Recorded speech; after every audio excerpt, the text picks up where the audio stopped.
Hello जशन पाजी, एक बहुत बड़ी प्रॉब्लम हो गई। उन्हां दा पूरा परिवार शहर छड़ के चला गया, पर सानू आखिरी कोशिश तो करनी पएगी ना जे कोर्ट चो दी गवाही देनी है। तुसी बस एक काम करो, रेनू नू लेके चंडीगढ़ हाईवे ते मैनू मिलो, मैं थोनू उत्थे मिलांगी।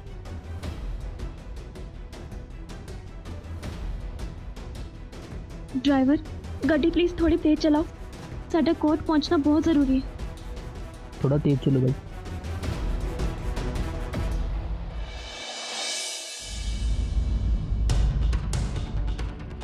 Case number 304/21 Zorawar Singh Bajwa versus state की कार्रवाई शुरू की जाए।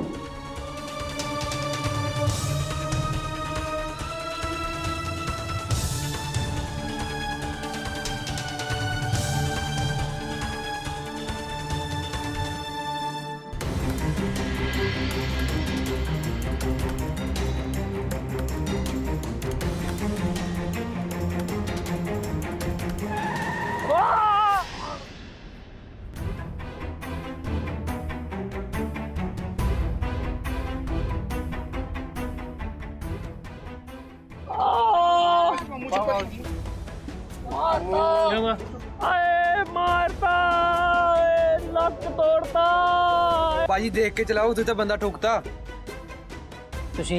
तुसी आप पैसे रखो भाजी, गल इत्थे मुकाओ, सानू थोड़ी जल्दी है। जल्दी करो, साडी फ्लाइट मिस हो जानी है। जज साहब, वैसे तो इस केस दे विच कहण सुनन नूं ज़्यादा कुछ है नहीं है, पर फिर भी ये सारा केस कल दी हियरिंग दे विच तुहाडे सामने पेश किया गया, जिहदे विच इह साफ हुंदा है कि जोरावर सिंह बाजवा एक बहुत ही गुस्सैल इंसान है, जिहदा अपनी भावनावां ते कोई कंट्रोल नहीं है। ते इहो जे बंदे दा तैश दे विच आके कानून नूं अपने हत्थ दे विच लैना कोई बहुती वड्डी गल नहीं है, पर जज साहब, इहो जे इंसान दा बेखौफ घुमना बहुत वड्डी गल है। बस अद्धे घंटे च अपनी एयरपोर्ट ते एंट्री हो जानी है, फिर सानू कोई धक्के नाल भी इस केस का हिस्सा नहीं बना सकता।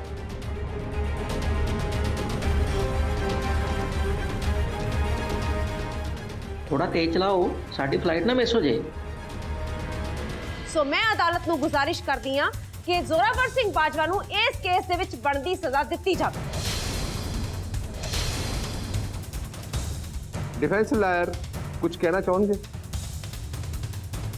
जज साहब, ਅਸੀਂ ਕੋਰਟ ਅੱਗੇ ਦਰਖਾਸਤ ਕਰਾਂਗੇ ਕਿ ਸਾਨੂੰ ਹੋਰ ਸਬੂਤ ਪੇਸ਼ ਕਰਨ ਵਾਸਤੇ ਕੁਝ ਸਮੇਂ ਦੀ ਮੌਲਤ ਦਿੱਤੀ ਜਾਵੇ।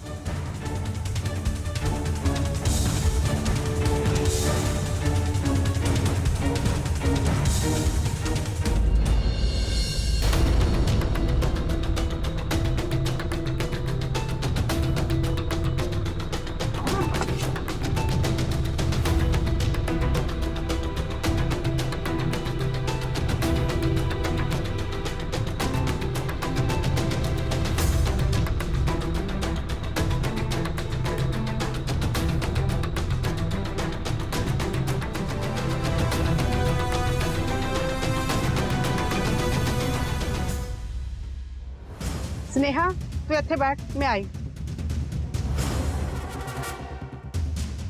की होया? जल्दी करो, फ्लाइट मिस हो जानी साडी। स्नेहा, पानी फड़ा।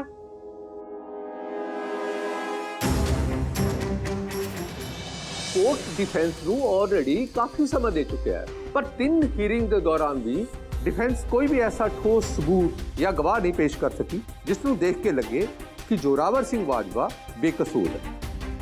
ते ये हालातां विच कोर्ट के फैसले की तारीख नूं अगे बढ़ाना कोई फायदा ही नहीं।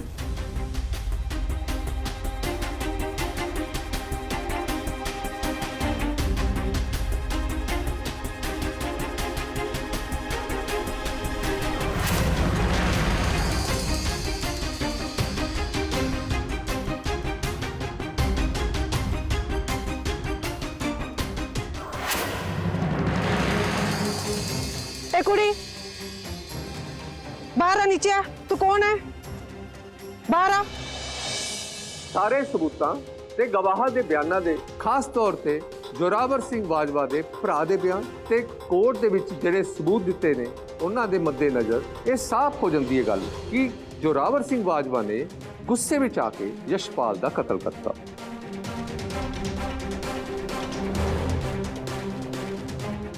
ਤੇ ਕੋਰਟ ਇਸ ਨਤੀਜੇ ਤੇ ਪਹੁੰਚਦੀ ਹੈ ਕਿ एक मिनट जज साहब।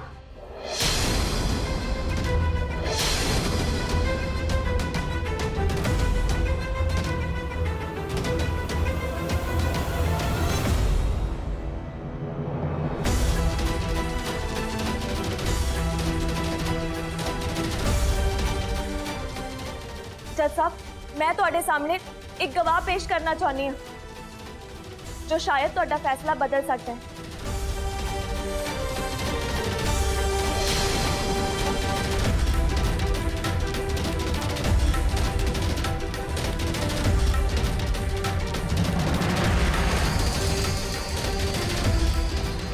नीचे आ, नीचे उतर। स्नेहा कितनी है?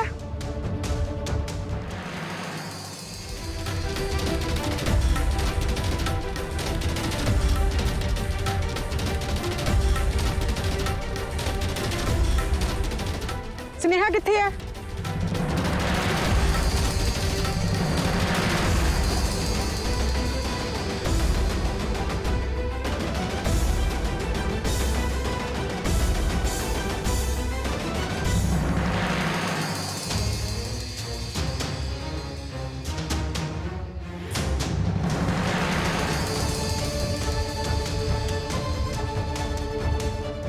नाले स्नेहा किथे गई? तू ओदी जगह इत्थे किद्दां आ गई? जशन भाजी, हुण अगे की करांगे असीं? मैनूं कुछ समझ नहीं आ रहा। फिक्र ना करो भाभी जी, मेरे को एक स्कीम है। ड्राइवर, उन्हां दी गड्डी ओवरटेक करो।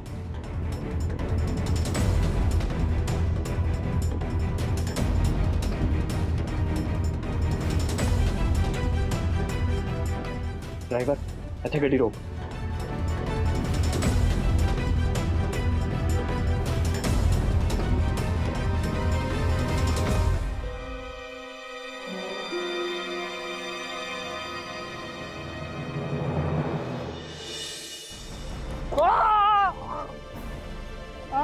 मारता ओए, लत तोड़ती। आए ओए,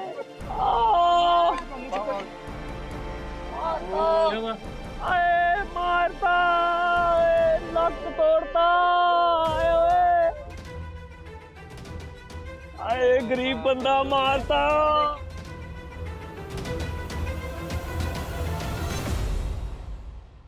ਭਾਜੀ ਦੇਖ ਕੇ ਚਲਾਓ, ਉੱਥੇ ਤਾਂ ਬੰਦਾ ਠੋਕਦਾ।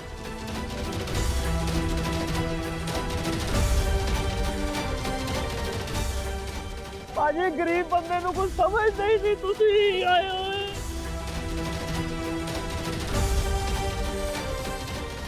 स्नेहा, तू चाहती सी ना कि न्याय होवे, तू आप साडी मदद करना चाहती सी ना, ते अज वो दिन आ गया है उस यशपाल दे विरुद्ध गवाही देण दा। प्लीज जल्दी चल।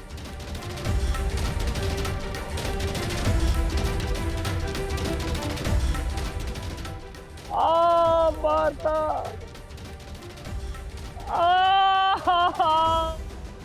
तेनू अपना ख्याल रखिए।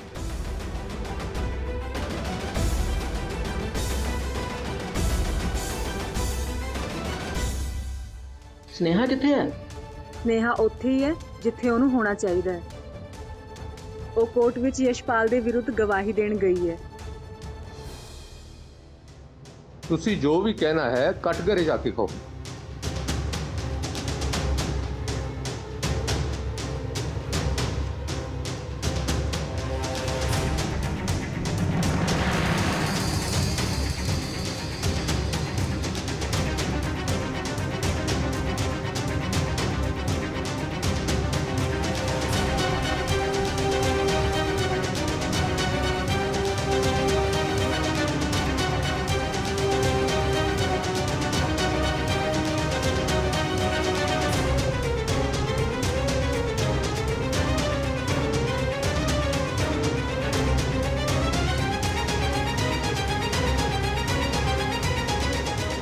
ਤੁਹਾਡਾ ਨਾਮ? स्नेहा। ਜੱਜ ਸਾਹਿਬ, ਇਹ ਹੈ ਮਿਸ ਸਨੇਹਾ, ਸਾਡੇ ਕੇਸ ਦੀ ਇੱਕ ਅਹਿਮ ਗਵਾਹ। ਜੱਜ ਸਾਹਿਬ, ਅਸੀਂ ਸ਼ੁਰੂ ਤੋਂ ਇਹ ਗੱਲ ਕਹਿੰਦੇ ਆ ਰਹੇ ਹਾਂ ਕਿ ਮੇਰੇ ਕਲਾਇੰਟ ਜ਼ੋਰਾਵਰ ਸਿੰਘ ਬਾਜਵਾ ਇੱਕ ਬਹੁਤ ਹੀ ਰਿਪੂਟਡ ਫੈਮਿਲੀ ਤੋਂ ਬਿਲੋਂਗ ਕਰਦਾ ਹੈ। ਸਾਰਾ ਇਲਾਕਾ ਉਹਨਾਂ ਨੂੰ ਬਹੁਤ ਪਿਆਰ ਤੇ ਇੱਜ਼ਤ ਕਰਦਾ ਜੱਜ ਸਾਹਿਬ। ਤੇ ਦੂਜੇ ਪਾਸੇ ਇਸ ਹਾਦਸੇ ਵਿੱਚ ਮਾਰਿਆ ਜਾਣ ਵਾਲਾ ਯਸ਼ਪਾਲ ਜੋ ਦਿਮਾਗੀ ਤੌਰ ਤੇ ਇੱਕ ਬਿਮਾਰ ਕਿਸਮ ਦਾ ਸ਼ਾਤਰ ਅਪਰਾਧੀ ਹੈ ਜੋ ਅਕਸਰ ਕੁੜੀਆਂ ਨੂੰ ਤੰਗ ਪਰੇਸ਼ਾਨ ਕਰਦਾ ਹੈ, ਜਿਸ ਨੇ ਨਾ ਸਿਰਫ ਮਿਸ ਅਜੂਨੀ ਬਾਜਵਾ ਨੂੰ ਤੰਗ ਕੀਤਾ ਹੈ ਬਲਕਿ ਹੋਰ ਵੀ ਮਾਸੂਮ ਕੁੜੀਆਂ ਨੂੰ ਸ਼ਿਕਾਰ ਬਣਾਇਆ। ਤੇ ਉਹਨਾਂ ਕੁੜੀਆਂ ਵਿੱਚੋਂ ਅੱਜ ਕੋਰਟ ਦੇ ਵਿੱਚ ਹਾਜ਼ਰ ਹੈ ਮਿਸ ਨੇਹਾ ਜੋ ਯਸ਼ਪਾਲ ਦੀ ਸਾਰੀ ਸੱਚਾਈ ਕੋਰਟ ਨੂੰ ਦੱਸੇਗੀ ਜੱਜ ਸਾਹਿਬ।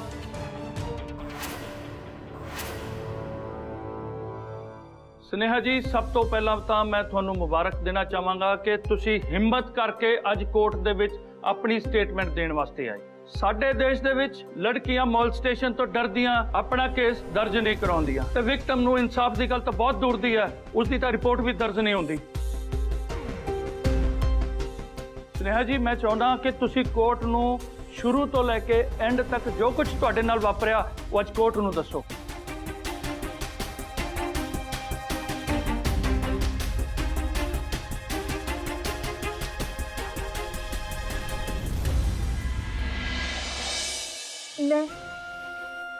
मैं उदों अपने कॉलेज के फर्स्ट ईयर विच पढ़ती सी सर। अचानक यशपाल ने कॉलेज आउंदे जांदे मेरा पिछा करके मेरा जीना हराम कर दिता सी।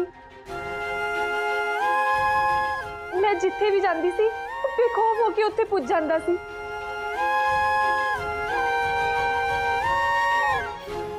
जिद्दां जिद्दां उसनूं किसी दा डर ही ना होवे। फिर एक तो वध के एक ਉਹਦੀਆਂ ਹਰਕਤਾਂ ਵੱਧਦੀਆਂ ਹੀ ਗਈਆਂ। ਮੈਂ ਤਾਂ ਉਹਦੇ ਡਰੋਂ ਕਾਲਜ ਜਾਣਾ ਵੀ ਬੰਦ ਕਰ ਦਿੱਤਾ ਸੀ। ਫਿਰ ਮੇਰੇ ਐਗਜ਼ਾਮਸ ਆ ਗਏ ਤੇ ਜਦੋਂ ਮੈਂ ਐਗਜ਼ਾਮ ਦੇਣ ਲਈ ਕਾਲਜ ਗਈ ਉਹਨੇ ਮੈਨੂੰ ਕਾਲਜ ਤੋਂ ਹੀ ਅਗਵਾ ਕਰ ਲਿਆ।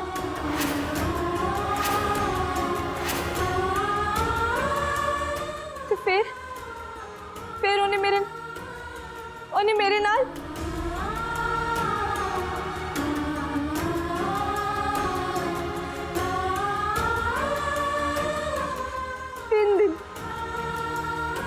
तीन दिन तक उन्हें मैंने एक सुनसान जगह दे विच रखिया। मेरे लख तरले मिन्नतां करन तो बाद भी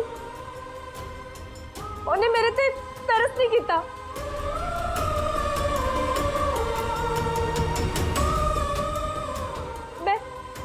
मैं तो ना टुट गई सी।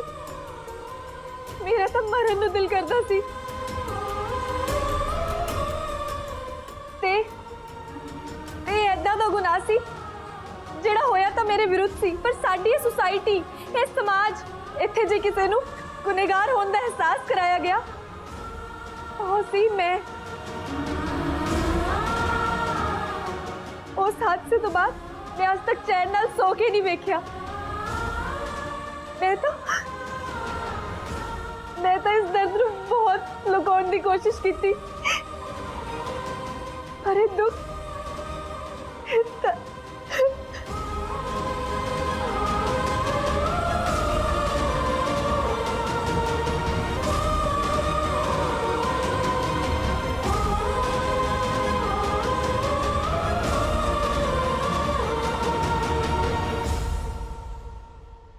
जज साहब, स्नेहा की स्टेटमेंट तो बाद गल बिल्कुल साफ है कि यशपाल किहो जिहा इंसान सी। जे उस दिन जोरावर उत्थे टाइम ते ना पुजदा ते अज अजूनी की भी वही हालत होनी थी जो मासूम कुड़ियां दे नाल होया। ते इहो जे इंसान की मौत वास्ते एक लॉ अबाइडिंग नागरिक नूं जिम्मेवार ठहराना कानून की सरासर हार है।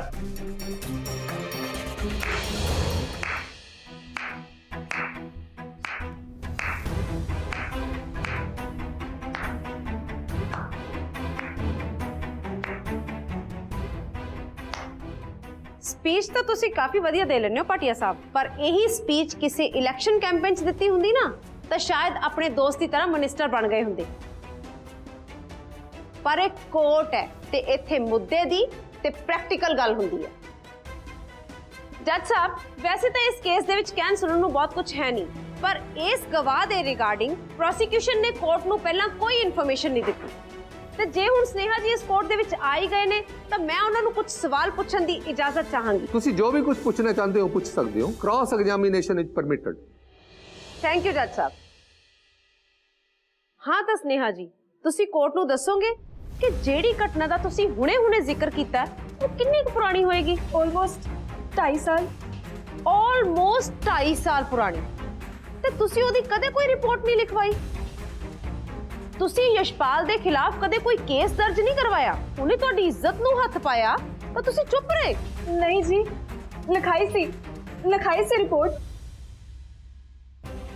ਲਿਖਾਈ ਸੀ, ਕੇਸ ਵੀ ਕੀਤਾ ਸੀ, ਤੇ ਫਿਰ ਕੇਸ ਵਾਪਸ ਵੀ ਲੈ ਲਿਆ ਕਿਉਂ? ਮੈਂ ਦੱਸਦੀ ਹਾਂ, ਤੁਸੀਂ ਇਹੀ ਕਹਿ ਕੇ ਕੇਸ ਵਾਪਸ ਲਿਆ ਸੀ ਨਾ ਕਿ ਇਹ ਤਾਂ ਸਿਰਫ ਇੱਕ ਗਲਤਫਹਿਮੀ ਸੀ ਤੁਹਾਡੀ।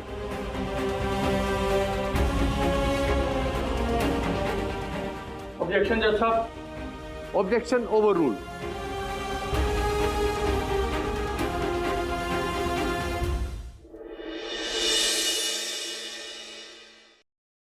ਜੱਜ ਸਾਹਿਬ, ਵੈਸੇ ਐਦਾਂ ਮੈਂ ਅੱਜ ਤੱਕ ਕਦੇ ਸੁਣਿਆ ਤਾਂ ਨਹੀਂ ਕਿ ਕਿਸੇ ਇਨਸਾਨ ਦੇ ਸੱਟ ਲੱਗੀ ਹੋਵੇ ਤੇ ਉਹਨੂੰ ਦਰਦ 2.5 ਸਾਲ ਬਾਅਦ ਜਾ ਕੇ ਹੋਵੇ। ਪਰ ਤੁਹਾਨੂੰ ਮਿਲਣ ਤੋਂ ਬਾਅਦ ਇਹ ਅਹਿਸਾਸ ਹੋਇਆ ਕਿ ਇਹ ਵੀ ਪੋਸੀਬਲ ਹੈ। ਵੈਸੇ ਉਹਨਾਂ 3 ਦਿਨਾਂ ਦੇ ਵਿੱਚ ਇਹੋ ਜਿਹਾ ਕੀ ਹੋਇਆ ਸੀ ਕਿ ਤੁਹਾਨੂੰ ਆਪਣਾ ਦਰਦ ਸਾਰਿਆਂ ਦੇ ਸਾਹਮਣੇ ਲਿਆਉਣ ਦੇ ਵਿੱਚ 2.5 ਸਾਲ ਲੱਗ ਗਏ? ਸਨੇਹਾ ਜੀ, ਤੁਸੀਂ ਕੋਰਟ ਨੂੰ ਡਿਟੇਲ 'ਚ ਦੱਸੋ ਕਿ ਯਸ਼ਪਾਲ ਨੇ ਉਹਨਾਂ 3 ਦਿਨਾਂ ਦੇ ਵਿੱਚ ਤੁਹਾਡੇ ਨਾਲ ਕੀ ਕੀਤਾ।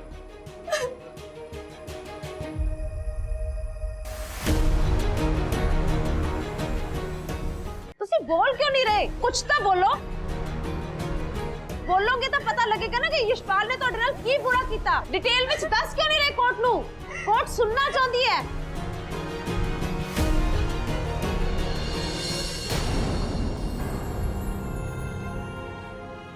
पास करो मैडम।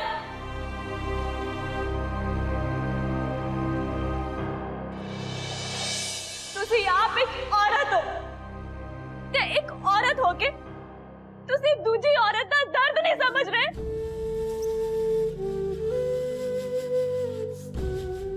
ਨੇਹਾ ਇੱਥੇ ਗਵਾਹੀ ਦੇਣ ਆਈ ਹੈ ਤੇ ਤੁਸੀਂ ਕੀ ਕਰ ਰਹੇ ਹੋ? ਤੁਸੀਂ ਉਹਨੂੰ ਉਹਦੇ ਹਾਦਸੇ 'ਚ ਦੁਬਾਰਾ ਜੀਣ ਲਈ ਮਜਬੂਰ ਕਰ ਰਹੇ ਹੋ।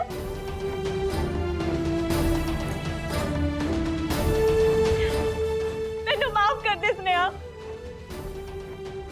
सब मेरी गलती है। जे मैनू पता होता कि इत्थे तेरे नाल ये सब कुछ होना तो मैं तेनू इत्थे लेके ही ना आती। मैनू माफ कर दे।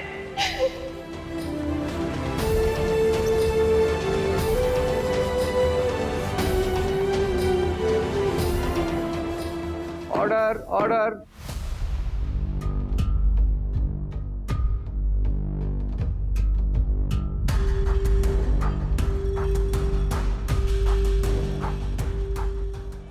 ਜੱਜ ਸਾਹਿਬ, ਵੈਸੇ ਤਾਂ ਇਸ ਕੇਸ ਦੇ ਵਿੱਚ ਬਹੁਤਾ ਕੁਝ ਕਹਿਣ ਸੁਣਨ ਨੂੰ ਹੈ ਨਹੀਂ ਹੈ, ਪਰ ਹੁਣ ਇਸ ਕੇਸ ਨੂੰ ਇਮੋਸ਼ਨਲ ਐਂਗਲ ਦੇਣ ਦੀ ਕੋਸ਼ਿਸ਼ ਕੀਤੀ ਜਾ ਰਹੀ ਹੈ ਤਾਂ ਕਿ ਇਹਨੂੰ ਵੀਕ ਕੀਤਾ ਜਾ ਸਕੇ, ਜਦੋਂ ਕਿ ਐਕਚੁਅਲ ਗੱਲ ਇਹ ਹੈ ਕਿ ਯਸ਼ਪਾਲ ਨੇ ਇਸ ਕੁੜੀ ਨਾਲ ਕਦੇ ਕੁਝ ਕੀਤਾ ਹੀ ਨਹੀਂ। ਜੇ ਇਦਾਂ ਦਾ ਕੁਝ ਹੁੰਦਾ ਤਾਂ ਇਹ ਕੁੜੀ ਇਹ ਕਹਿ ਕੇ FIR ਵਾਪਸ ਨਾ ਲੈਂਦੀ ਕਿ ਇਹ ਸਿਰਫ ਇੱਕ ਗਲਤਫਹਿਮੀ ਸੀ। ਤੇ ਅੱਜ ਜਦੋਂ ਸਟੇਟ ਦੇ ਐਜੂਕੇਸ਼ਨ ਮਿਨਿਸਟਰ ਦੇ ਮੁੰਡੇ ਦਾ ਕੇਸ ਸਾਹਮਣੇ ਆਇਆ ਤੇ ਅੱਜ ਅਚਾਨਕ ਇਹਨਾਂ ਦਾ ਈਮਾਨ ਜਾਗ ਗਿਆ। ਅਚਾਨਕ ਤੁਹਾਡੇ ਦਿਲ ਨੇ ਕਿਹਾ ਕਿ ਤੁਹਾਨੂੰ ਸੱਚ ਬੋਲਣਾ ਚਾਹੀਦਾ ਹੈ।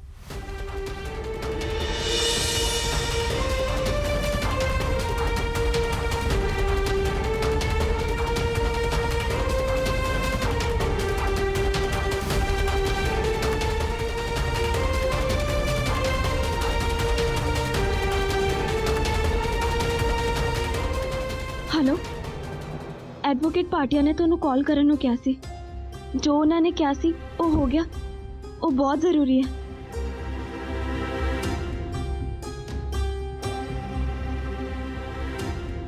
ਕੀ ਕਿਹਾ? ਗੱਲ ਨਹੀਂ ਬਣੀ।